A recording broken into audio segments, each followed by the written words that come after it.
Indian നായകൻ Rohit Sharma test ക്രിക്കറ്റിൽ നിന്നും വിരമിച്ചു. ഇംഗ്ലണ്ട് പര്യടനത്തിനുള്ള ഇന്ത്യൻ ടെസ്റ്റ് ടീമിനെ തിരഞ്ഞെടുക്കുന്നതിന് മുമ്പാണ് രോഹിത് ശർമ്മയുടെ ഇൻസ്റ്റഗ്രാമിലൂടെയുള്ള വിരമിക്കൽ പ്രഖ്യാപനം ഉണ്ടായത്. BCCIയുടെ സെലക്ഷൻ കമ്മിറ്റി പുതിയ നായകനെ തേടുന്നതായുള്ള അഭ്യൂഹങ്ങൾ സജീവമായിരുന്നു. ടെസ്റ്റ് ക്രിക്കറ്റിൽ നിന്നും വിരമിക്കുകയാണെന്ന വിവരം പങ്കുവെക്കുകയാണെന്നാണ് രോഹിത് കുറിച്ചത്.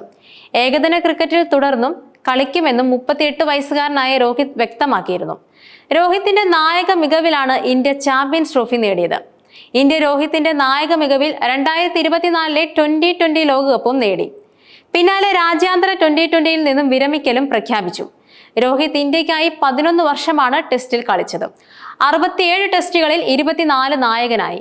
2022 വിരാട് കോഹ്ലിയിൽ നിന്നാണ് നായക സ്ഥാനം ഏറ്റെടുത്തത്. ഇംഗ്ലണ്ടിൽ ഇന്ത്യ 5 ടെസ്റ്റുകളുടെ പരമ്പരയാണ് കളിക്കുന്നത്. ടെസ്റ്റ് നായകൻ എന്ന നിലയിൽ രോഹിത്തിന്റെ സമീപകാല പ്രകടനം മോശമായിരുന്നു. ബോർഡർ ഗവാസ്കർ ട്രോഫി 3-1 കൈവിട്ടു.